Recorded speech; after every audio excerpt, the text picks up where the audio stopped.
Hi, everyone. Welcome back to Jodi Tiahrt TV on WCOBM. I am here today talking with my good friend, mentor, Tommaso Mastercola, who is the Vice President of Alchem Life USA. And we have been talking a little bit about his growing up, his background, how he used to be a fitness competitor bodybuilder, and how he ventured off and has helped brands, many large, successful nutrition companies out there. And with that being said, we talked on the last segment a little bit about Alchem Life USA, where they're going, and also we're going to be talking about the Amazon effect. So, Tommaso, are you still there? I'm here. Okay, perfect. All right, so tell us a little bit about, I know you have a lot of expertise in this area, so I'm curious to know, as long as our viewers, about the effect Amazon has on your company. So I think that a lot of what I see online, and I've actually, I've come across the wrong way with, remember, to backtrack a little bit, I started my career working and I love the brick and mortar establishment, like the independent retailers. I think they provide something vital and necessary. But that being said, I think that, brands have let down retailers over the years and continue to. Um, some retailers let down consumers and are going away, but a lot of them have gone away. And I think Amazon just poses just the ultimate equalizer out there. And so when you look at the economy from even 5 years ago, 5 years ago, we were a privileged economy. We were online, we had variety. But now with Amazon opening it up, we literally want limitless selection. It's less about price and more about variety. I know, especially for someone like me, when I want a keto snack product, I go on Amazon because not because I don't know what I want, but because I want to see 2,000 Yes, possible yeah, selections before I make mine. absolutely. And and they do a great job of curating listings to me based on my preferences. And I think they provide a wonderful user experience. At a recent digital summit, a fun fact was that by 2021, they expect 75% of online shopping to be screenless with the use of AI. Wow. And given the choice even now, 60% of people would rather communicate with a bot than on the phone with a human Yeah. being. So at the end of it all, it's like I remember someone, I guess back about 10, 15 years ago, said to me, what's dangerous coming up for the United States here is that we are a retail economy and we give horrible retail service. Yeah.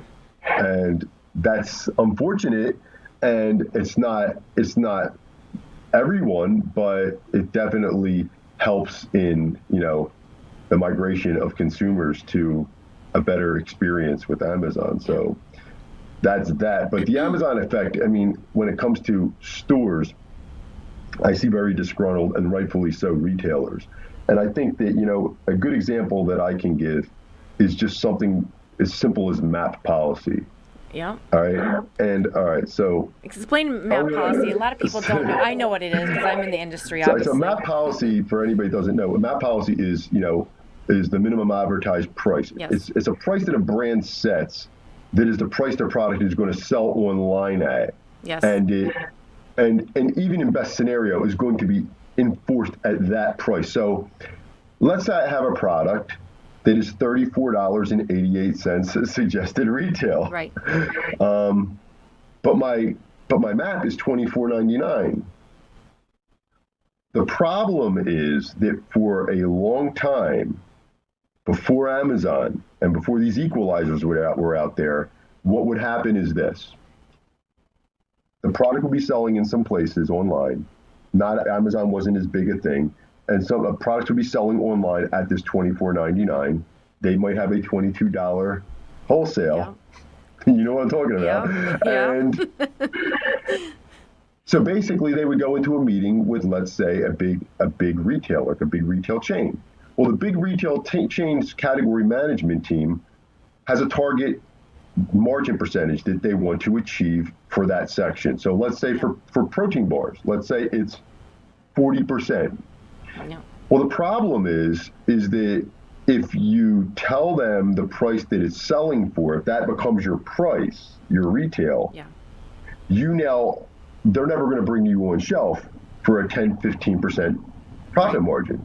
It's just inconceivable. So what they do is, wink, wink, oh, it's $34.88. Yeah. The problem with that is now, take it from a consumer standpoint. I'm Joe Consumer going down the aisle. I see said product. I like the product. I buy the product online normally. Wow, this could be a convenience. Yeah. I'm going to walk over. You have to be out of my mind. This store is ripping me off. And that's the problem. Yeah. And the store is the innocent 9 out of 10 times in the whole scenario. Because by the time they figure it out, they're playing catch up. And they've already created, even if they don't realize this, they've already created that in the consumer's mind. I mean, I believe truly that's where Whole Paycheck came in as a name to kind of go with Whole Foods. I think, believe me, and I know that it can be damaging to me with certain people that I've worked with in the past because it's kind of taboo to say it, but I think brands have been really shitty partners to stores for a lot of years. Yeah. Even now, they want to say one thing and do another. And, there's a wonderful store out of New York that the owner is absolutely online, and he's doing phenomenal work as a thought leader with driving awareness and holding brands' hand to the fire. And I really wish him the best. I'm going to try to get up there in the next couple of weeks. But, retail partners, especially the independents, hold the brand's hand to the fire, and brands have a little bit of integrity and patience to building out your product line. I mean, if the product is going to, I don't find there to be anything wrong with a brand trying to engage and sell to the community they seek to serve themselves. That should always be an option. So I know some retailers don't like that, but I believe that if you're not giving away your product and you're keeping the margins intact, so it's more about communicating your message and actually providing a phenomenal service, then you know what? Ultimately, as the brand, they're my customer. Right. And if they buy from said retailer, it should be because of, convenience, because I've cultivated that customer, and that's where they want to buy. Perfect example is, God rest his soul, Rich Piana and what he did with 5% Nutrition.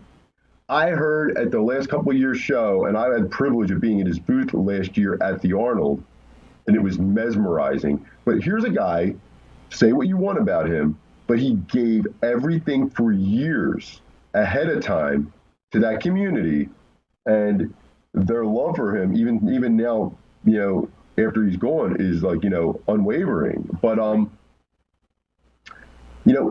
but they made no mistake about the fact that they were their customers. They were their 5%ers. They are their 5%ers. And the stores that partner with them, they're not a discount company. They don't want to be a discount company. They do a couple deals here and there, but for the most part, they've created that people like us do things like this in the way they name their products, in the way they position their products.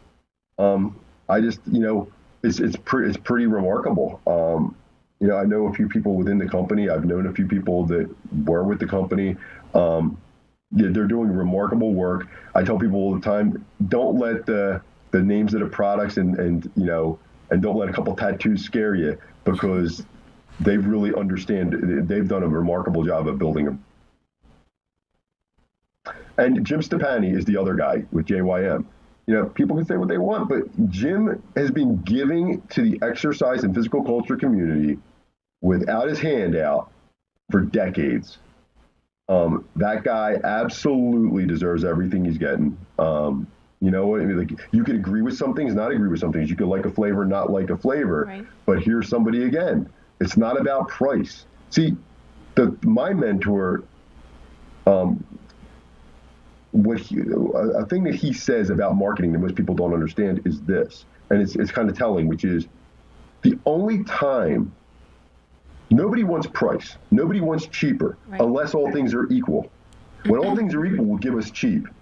But if you could show me why I need you, why you align with my worldview, you know, why you're not for everybody, why you're for somebody, and I happen to be one of those people, Right. then I'm going to spend more money because none of us really want to buy cheap, especially in this market. None of us want to go in and buy the cheap one. No. Very few, and I know there's some people, but most of it was want to buy something because when we walk out, there's a reason why we wear the logo on our on our clothes and on our sneakers on the outside, not just the inside.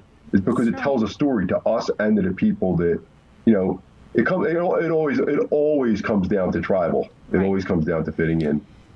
You've mentioned a couple times now about the story behind a brand. How important do you think that is, or believe it is, when somebody's trying to build a brand?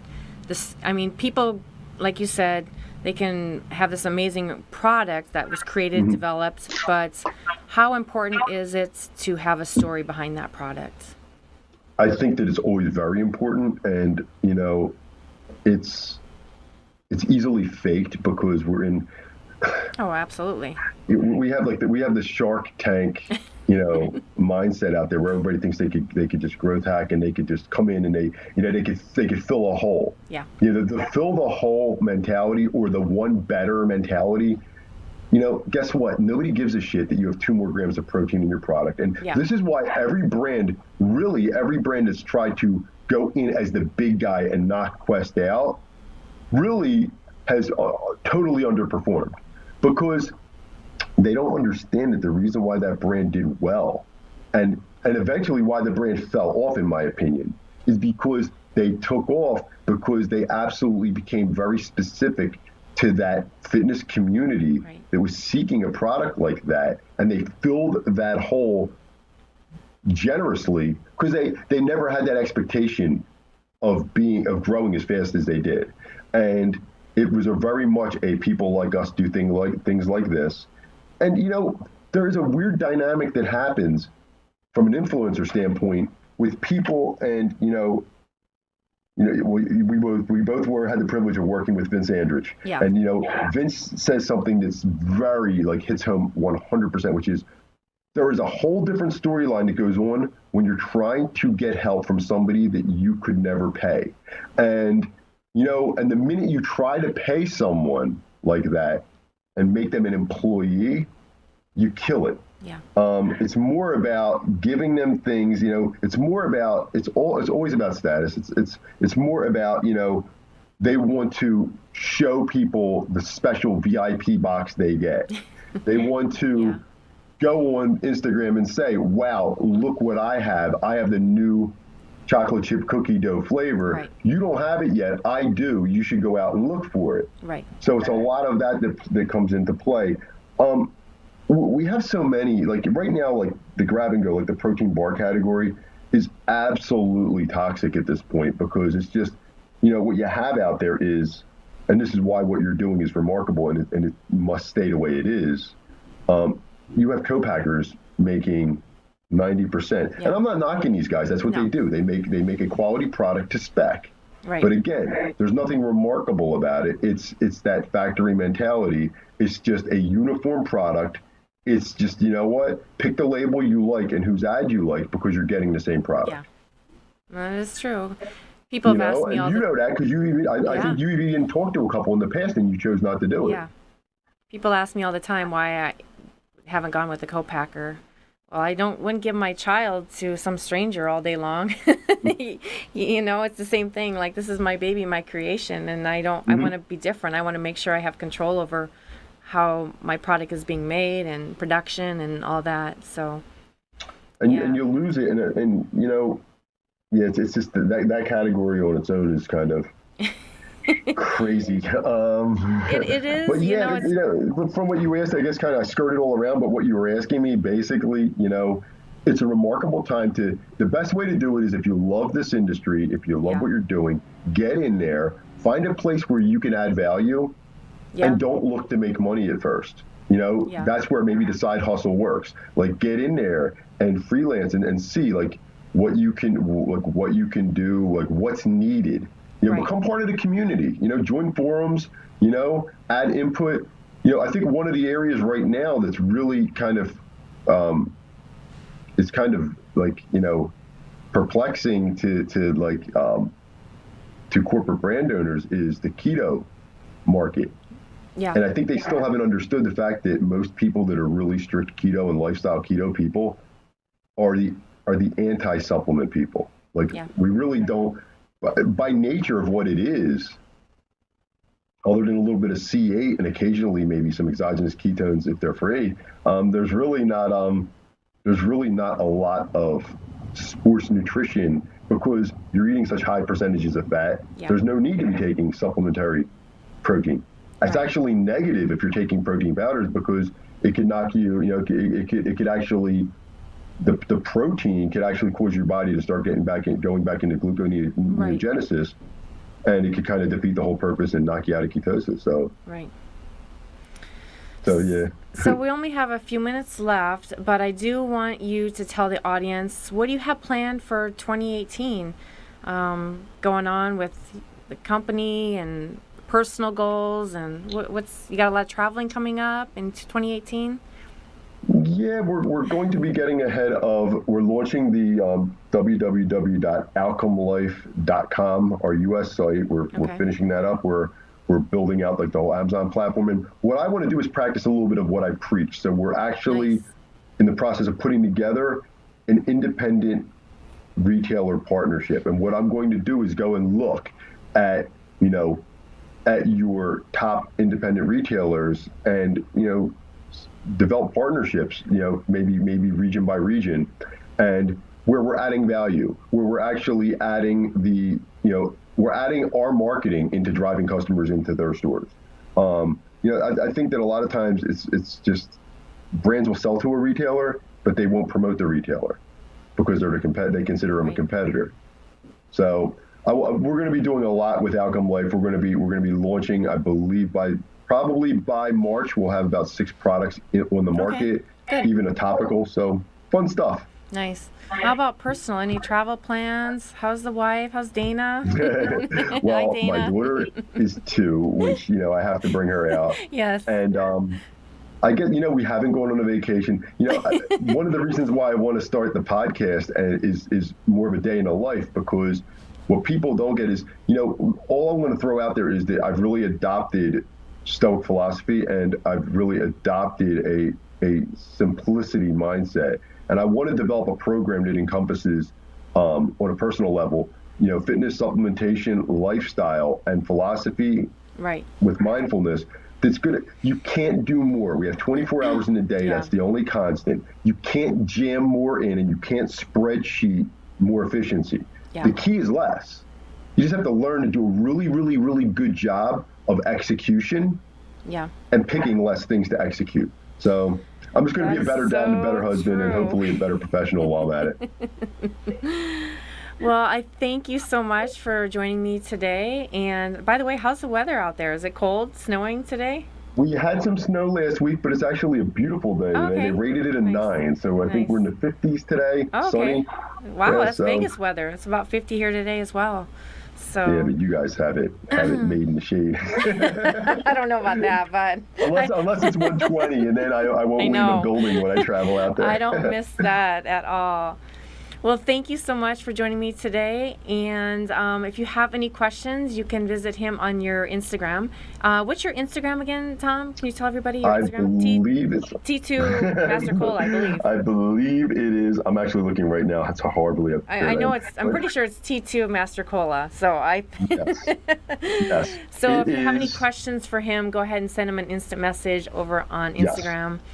And I will talk to you in a few minutes. But thank you again for everybody joining me today. And remember, I'm always on the 3rd Monday of the month from 12 p.m. to 1 p.m. That's Pacific Standard Time. And wishing everybody a Merry Christmas, Happy New Year. And I will see you on January 22nd. Bye. Merry Christmas. Bye.